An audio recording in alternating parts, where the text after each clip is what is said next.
Om Shanti. Good morning. आज बाबा के 2 तारीख के महावाक्य है। मीठे बच्चे, माया के प्रभाव से बचने के लिए तुम घड़ी घड़ी अपने सच्चे प्रीतम को याद करो। प्रीतम को याद करो। मातेश्वरी कहती थी ना, मेरा पियू है वो। प्रीतम आया है तुम सब प्रीतमाओं को अपने साथ वापस घर ले जाने। हमारा साजन हम सजनियों को ले जाने के लिए आए हैं। प्रश्न है, कौन सा राज जानने के कारण तुम बच्चे शांति व सुख मांगते नहीं हो? उत्तर है, तुम ड्रामा के राज को जानते हो। तुम्हें पता है कि यह नाटक पूरा होगा। हम पहले शांति में जाएंगे, फिर सुख में आएंगे। इसलिए तुम शांति और सुख मांगते नहीं, अपने शांत स्वरूप में स्थित होते हो। मनुष्य तो अपने स्वधर्मों को जानते ही नहीं और ड्रामा के राज को भी नहीं जानते हैं। इसलिए कहते हैं, मेरे मन को शांति दो। ड्रामा के राज को न जानने के कारण कहते हैं, हे परमात्मा मुझे क्या करो, शांति दो। अब शांति तो वास्तव में आत्मा को चाहिए, न कि मन को चाहिए। गीत, प्रीतम आन मिलो सजना। ओम शांति। जैसे शास्त्रों में कोई कोई बात समझ में आती है, उसमें भी गीता में कोई कोई बात ठीक है, राइट है। वैसे गीता में भी है। अब प्रीतम अक्षर तो ठीक कहा ना। हमारा साजन कौन है? आत्माओं का शिव बाबा है। परंतु जियरा बुलावे, जियरा तो बुलाता नहीं, जियरा मना शरीर। बुलाता कौन है? आत्मा, जियरा नहीं। जीव में रहने वाली आत्मा बुलाती है, क्योंकि आत्मा ही दुखी है। पतित आत्मा कहा जाता है ना, आत्मा में ही खान पड़ती है। आत्मा ही सतो प्रधान, आत्मा ही तमो प्रधान बनती है। सच्चा सोना फिर झूठा बनता है। सतयुग और त्रेता युग में हम देवताएं थे, सच्चा सोना। द्वापर युग और कलयुग में क्या बने? झूठा। ऐसे कभी नहीं समझना आत्मा निर्लेप है। मनुष्य समझते आत्मा ही परमात्मा है, इसलिए निर्लेप कह देते हैं। आत्मा अलग है, परमात्मा अलग है। बहुत मूंझे हुए हैं। यह किसकी मत है? रावण की। ईश्वर अर्थ जो भी कुछ करते हो, भक्ति आदि सब ईश्वर से मिलने के लिए करते। सबकी चाहना यही है, ईश्वर से कैसे मिले। इनके लिए यज्ञ, तप, दान, पुण्य करते रहते हैं, फिर भी ईश्वर मिलते नहीं हैं। ईश्वर को सब पुकारते हैं, हे पतित पावन, हे प्रीतम आओ। क्योंकि आत्मा को दुख होता है ना, शरीर को चोट लगती है तो आत्मा को दुख होता है। आत्मा शरीर से निकल जाती है, फिर शरीर को कुछ भी करो, आत्मा को कुछ लगता है होगा? शरीर से निकलने के बाद कुछ भी फीलिंग ही नहीं आती है। ऐसे कल फीलिंग मेरी भाई, बिल्कुल आंखों में पानी नहीं, कुछ नहीं। वो डॉक्टर भी हैरान दृष्टि डाल रहा था। वो भी देख रहा था, अरे इनको लगा है, फिर भी देखो कितनी खुश है। चेहरे पर जरा भी दुख नहीं, कुछ नहीं। क्योंकि आत्मा शरीर से डिटैच होने का जितना प्रयास करेगी, और शरीर तो हमें पता है एक ना एक दिन खत्म होने वाला है, कट जाता है शरीर में, आत्मा नहीं कट जाती। मेरे को कोई काट नहीं सकता है, मार नहीं सकता है। तो प्यारे मीठे बाबा भी कहते हैं, बच्चे आत्मा को ही दुख फील होता है। आत्मा और शरीर कंबाइंड है तो आत्मा को फील होता है। तुम बच्चे जानते हो, सतयुग में कोई भी दुख नहीं होता है, क्योंकि वहाँ तो माया का राज्य ही नहीं होता। तुम पुरुषार्थ करते हो स्वर्ग में चलने का, जहाँ माया नहीं। माया माना रावण, माया का राज्य ही नहीं होता। तुम पुरुषार्थ करते हो स्वर्ग में चलने का। यह माया का राज्य पूरा होने वाला है, खत्म होने वाला है। मनुष्य तो बेचारे कुछ भी नहीं जानते, कहते हैं मन को शांति नहीं है, मेरा मन शांत नहीं हो रहा है, मन बहुत अशांत है। क्यों अशांत है?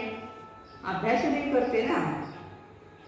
ये नहीं कहते हैं कि आत्मा को शांति चाहिए, मन के लिए कह देते हैं। आत्मा में ही मन बुद्धि है ना, आत्मा कहती है हमको शांति चाहिए। ऐसे नहीं कि अच्छा आत्मा तो परम धाम से आती है, इस शरीर में आत्मा को ऑर्गन्स मिलते हैं। आत्मा कहती है प्रीतम आन मिलो सजना। जियरा दुखी है, एक्चुअली दुखी कौन है? आत्मा है। जियरा को क्या होता है? वो तो बेचारा चुपचाप बैठा रहता है, आप जो उससे काम कराओ शरीर से करो। अब जीव और मन में कितना फर्क है। मन और बुद्धि आत्मा की शक्तियां हैं और यह शरीर ऑर्गन्स है। इन बातों को कोई नहीं जानते। वास्तव में आत्मा का नाम लेना चाहिए, शांति आत्मा को चाहिए। अब आत्मा ऑर्गन्स द्वारा विकर्मों पर जीत पा रही है। ऐसे नहीं कि मन पर जीत पा रही है, नहीं, माया पर जीत पाते हैं। हम किस पर जीत पाते हैं? माया पर। परमपिता परमात्मा की श्रीमत से, देखो मन मत से हमारे खुद का मन होगा तब हम उठेंगे, तब खाएंगे, तब चलेंगे, नहीं होगा ऐसे। या परमत से नहीं, लेकिन परमात्मा की मत से, इसको कहते हैं श्रीमत। बाकी मन को शांति चाहिए कहना भी रॉन्ग है। ऐसे नहीं, मन को सुख चाहिए। आत्मा शांति मांगती है क्योंकि उनको अपना शांति धाम याद आता है। अभी तो बच्चे आत्मा और परमात्मा के भेद को जान गए हो। बाबा कहते हैं हे प्रीतम माए, अपने प्रीतम को घड़ी घड़ी याद करती रहो। हमारा साजन शिव बाबा है, उसको बहुत प्यार से याद करें। प्रीतम भी जानते हैं इन पर माया का बहुत वार हो रहा है। घड़ी घड़ी माया बुलाकर देह अभिमान में लाती है। आत्मा को पहचान मिलती है, हम शांत स्वरूप है। आत्मा का स्वधर्म है ही शांति। स्वधर्म को भूल आत्मा दुखी होकर पुकारती है, हमको शांति चाहिए, मुक्ति चाहिए। शांति के बाद फिर है सुख। सन्यासी तो ड्रामा के राज को जानते नहीं, शांति देश को भी नहीं जानते। सन्यासी लोग शांति धाम को ही नहीं जानते। तुमको पक्का पक्का निश्चय है हम आत्मा परम धाम के रहने वाले हैं। पक्का हो गया ना? अभी ये भूल जाते हैं बच्चे।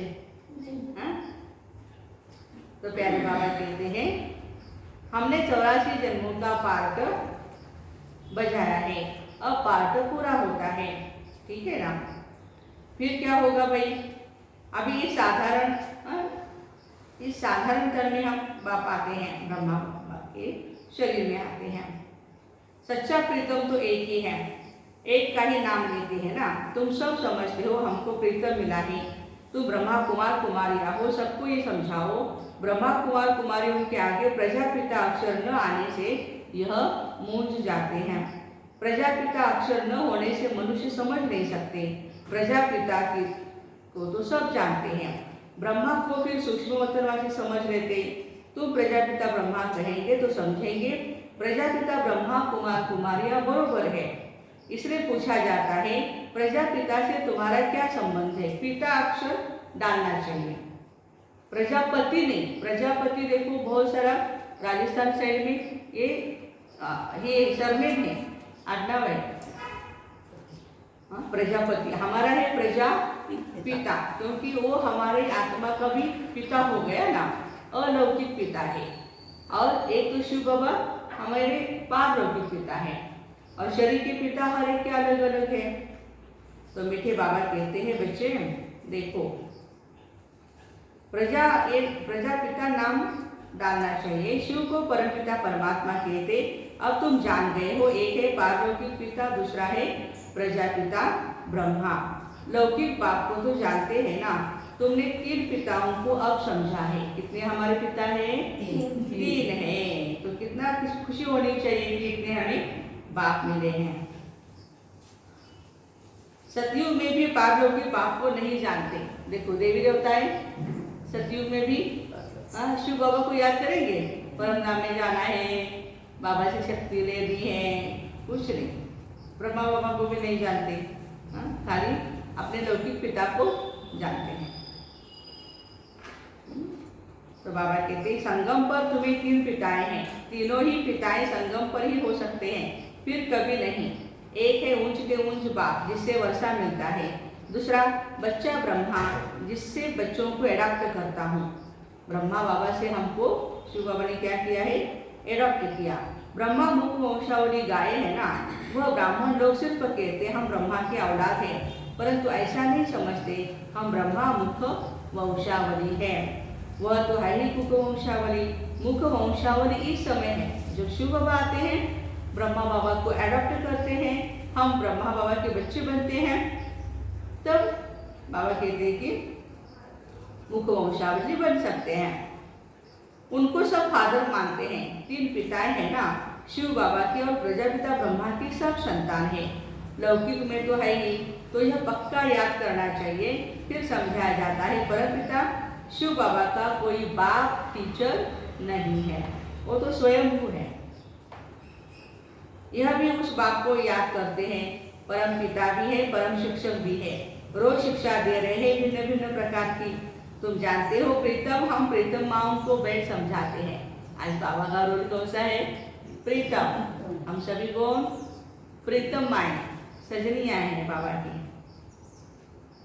तो बाबा कहते हैं कि वही पतित पावन है, हमको ले जाने के लिए आए हैं, दुख से छुड़ाते हैं। तुम जानते हो अब यह दुख की नगरी बदली होकर के सुख की नगरी होगी। कौन सी नगरी होगी भाई? सुख की नगरी होगी। बस इतना ही हम प्रयत्न करते रहे, कुछ भी हो जाए सुख देना है और सुख लेना है। किसी भी हालत में हर प्रकार से हमें एक दूसरे को क्या करना है? सुख देना है।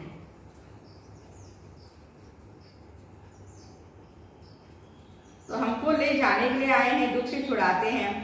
रावण का राज्य खत्म होना है, आखिरी मौत तो आएगा जरूर। रावण का भूत भी यहाँ ही बनाते हैं, पुतला बना करके फिर मार डालते हैं, खत्म करते, जला देते हैं।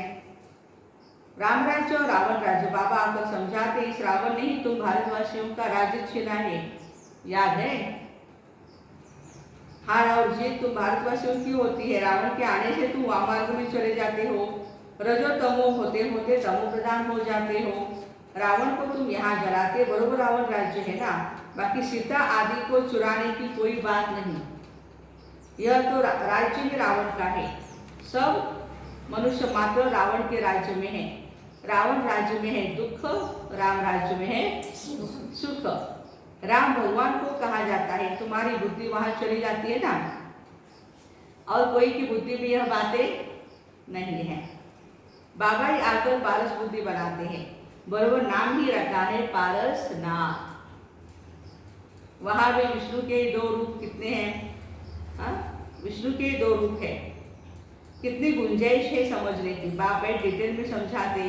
तुम गीत का अक्षर सुनने से ही जान जाएंगे। कोई कोई गीत अच्छे बने हुए हैं। तुम अब यात्रा पर जा रहे हो, जानते हो रूहानी यात्रा सिर्फ हम बच्चे ही कर सकते हैं। दुनिया में क्या करेंगे? जिस्मानी यात्राएं करेंगे, घूमने जाएंगे, कुछ करेंगे। बरोबर हम सब आत्माओं का पंडा एक ही है। अब तुमको दुख से लिबरेट कर ले जाते हैं, सभी का गाइड वह एक ही है।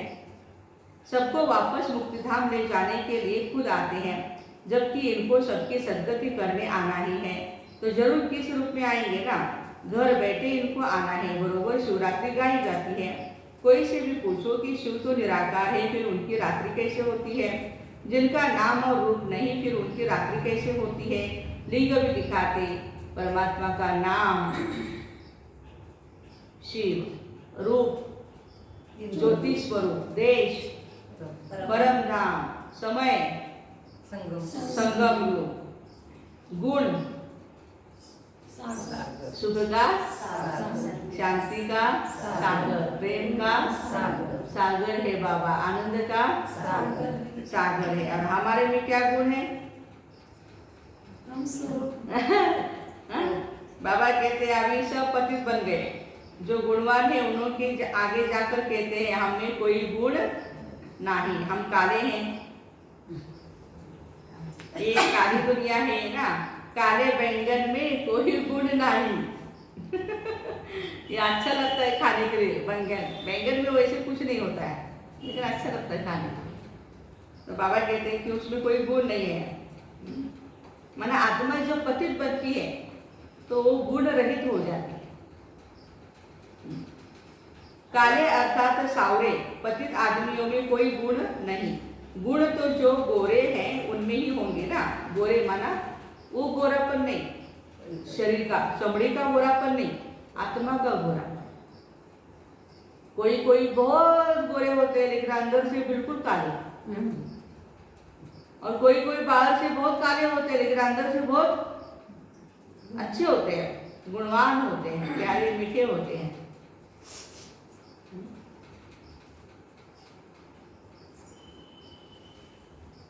तो गुण तो जो गोरे हैं उनमें भी होंगे। हाँ, तुम एक बात से सुनते हो और कोई बात नहीं सुनते। एक दो को यही ज्ञान की पॉइंट सुनाओ, रिपीट कराओ। यहाँ जो सुख तुमको मिलता है, यहाँ जो धारणा होती है वो बहुत अच्छी है। हॉस्टल में थोड़े दिन के लिए आते हो, कोई 4 दिन, कोई 6 दिन, कोई 8 दिन के लिए आते हैं, वो बैठ बाप से सुनते रहते हैं। यह निश्चय हो जाए हम माता पिता के साथ घर में बैठे हैं।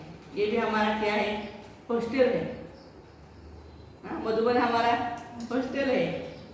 बस 8 दिन, 10 दिन, 15 दिन रहते हैं, शक्तिशाली होते हैं, फिर बादल भर करके आ जाते हैं यहाँ। किस लिए? बरसने के लिए। वो बैठ बाप से सुनते रहते हैं। ये ईश्वरीय घर है ना, दर कहो या घर कहो, बात एक है। दर में आया तो घर में भी आया, दर से अंदर घर में आया, और दरवाजे में आया तो अंदर आ नहीं जाएगा। तो ये ईश्वरीय घर है भाई बहन है, इसलिए इनको इंद्रप्रस्थ कहते हैं। यह ज्ञान सब जो परिया है, नंबरवार नाम रखा है। यह है शिव बाबा की दरबार। यहाँ से तुम बाहर जाते हो तो तुम्हारी अवस्था में रात दिन का फर्क पड़ जाता है। सर्विस पर जाने वालों की बुद्धि में ये रहता है कि सर्विस करें। ड्रामा के चक्र को समझाना बहुत सहज है। अब हम तैयारी कर रहे हैं। बाबा हमें लेने के लिए आए हैं। बैग बैगेज तैयार करना है। बाप को पुराना कख पर देना है। बाबा बदले में सोना देंगे। पुराना चेंज, एक्सचेंज ऑफर अभी है, देखो, पुराना दो नया लो। तो ज्ञान मान सरोवर में तुम डुबकी लगाते हो, ये है पढ़ाई के बाद, जिससे तुम स्वर्ग की परी बनते हो। ये नॉलेज, ये ज्ञान सुनने से क्या होगा? क्या बनेंगे हम? स्वर्ग की परी। बाकी परी और कोई चीज नहीं, पंख आदि वो दिखाते हैं ना परी को, उड़ उड़ के आती है, उड़ उड़ के चली जाती है, ऐसा कुछ नहीं होता है। वहां के महल जेवर आदि कैसे अच्छे होते हैं, है ना? कहाँ? सतयुग में। अभी माया ने पंख तोड़ डाले हैं, उड़ नहीं सकते। समझने की बात है, समझाया जाता है आत्मा जैसे रॉकेट है। रॉकेट ऊपर में जाते हैं तो समझते खुदा के नजदीक जाते हैं। ये बहुत अनुभव होता है। हम भी फ्लाइट में बैठते थे तो ऐसा अनुभव होता है, परमधाम में जैसे नजदीक पहुंच गए बाबा के पास। बाबा कहते हैं कि रॉकेट ऊपर में जाता है। अब खुदा वहां कोई बैठा है क्या? ये सारी पलटन आत्माओं की जाती है, पलटन, झुंड।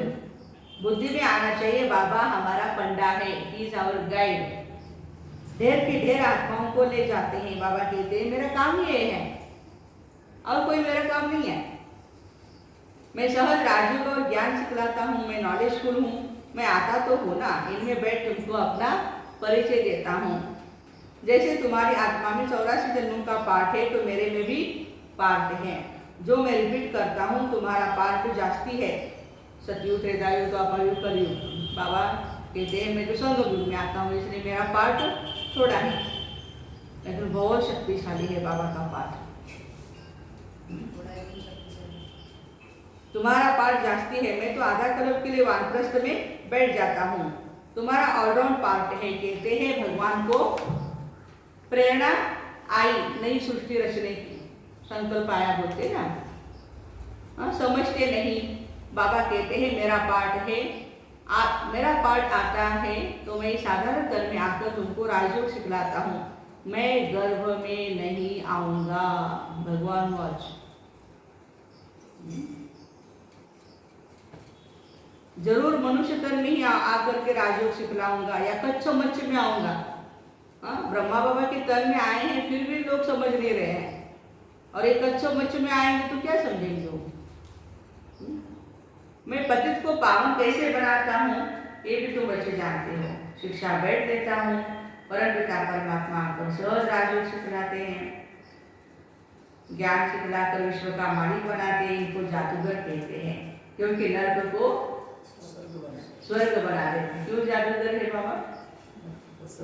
नर्क को स्वर्ग बना देते हैं, इसलिए बाबा जादूगर है। तुमको सारा राज अच्छी रीति समझाते हैं। सृष्टि का विनाश कैसे होगा, ये आपस में कैसे लड़ेंगे, रक्त की नदियां बहेंगी, फिर दूध घी की नदियां बहेंगी। ये बाबा समझाते हैं। पांडव लड़ते हैं क्या? बाबा कहते देह अभिमान छोड़, माने को मिला तो अंतमति सोगति हो जाएगी। तत्व योगी समझते हम तो ब्रह्म में लीन हो जाएंगे, परंतु ब्रह्म में लीन या ज्योति में ज्योति समाई नहीं जाती है। बाबा कहते हैं बच्चे मन मना भव, सिर पर बोझा बहुत है, याद से ही विकर्म विनाश होंगे। अगर बहुत समय से याद नहीं करेंगे तो पिछाड़ी में वो अवस्था नहीं रहेगी। बहुत सन्यासी लोग ऐसे बैठे बैठे जाते हैं। भक्तों की महिमा भी कोई कम नहीं है, फिर भी पुनर्जन्म तो सबको लेना है। अब बाबा कहते हैं हम सब आत्माओं को साथ ले जाऊंगा। रात दिन यही चिंता है कैसे शिव बाबा का परिचय सबको दे। अच्छा, मीठे मीठे सिकिलरे बच्चों प्रति माता पिता बाप दादा का याद प्यार और गुड मॉर्निंग। रूहानी बाप के रूहानी बच्चों को नमस्ते। हम रूहानी बच्चों की रूहानी माता पिता बाप दादा को याद प्यार गुड मॉर्निंग और नमस्ते। वाह वाह वाह, शुक्रिया बाबा, शुक्रिया। धारणा के लिए मुख्य सार एक बाप से ही सुनना है और कोई से कोई बात नहीं सुननी है। ज्ञान ही मुख से रिपीट करना है, ज्ञान ही मुख से रिपीट करना है और कराना है। सेकंड पॉइंट, बाबा के साथ वापस जाना है, इसलिए पुराना कफ पर दे बैगेज ट्रांसफर कर देना है। सबको बाबा का परिचय मिल जाए इसी एक चिंता में रहना है। वरदान, सदा सर्व प्राप्तियों की स्मृति द्वारा मांगने के संस्कारों से मुक्त रहने वाले संपन्न व भरपूर भव। सदा सर्व प्राप्तियों की स्मृति द्वारा मांगने के संस्कारों से मुक्त रहने वाले संपन्न व भरपूर भव। एक भरपूरता बाहर की होती है स्थूल वस्तुओं से, स्थूल साधनों से भरपूर, लेकिन दूसरी होती है मन की भरपूरता। जो मन से भरपूर रहता है उसके पास स्थूल वस्तु या साधन न भी हो, फिर भी मन भरपूर होने के कारण वे कभी अपने में कमी नहीं महसूस करते हैं। वे सदा यही गीत गाते हैं, सब कुछ पाना। उनमें मांगने के संस्कार अंश मात्र भी नहीं होंगे। स्लोगन, पवित्रता ऐसी अग्नि है जिसमें सभी बीमारियां जलकर भस्म हो जाती है। पवित्रता ऐसी अग्नि है जिसमें सब जितने भी बीमारियां हैं वो जलकर भस्म हो जाती है। तो ऐसे सदा सर्व प्राप्तियों की स्मृति द्वारा मांगने के संस्कारों से मुक्त रहने वाले संपन्न व भरपूर आत्माओं को, भाई बहनों को ओम शांति। Have a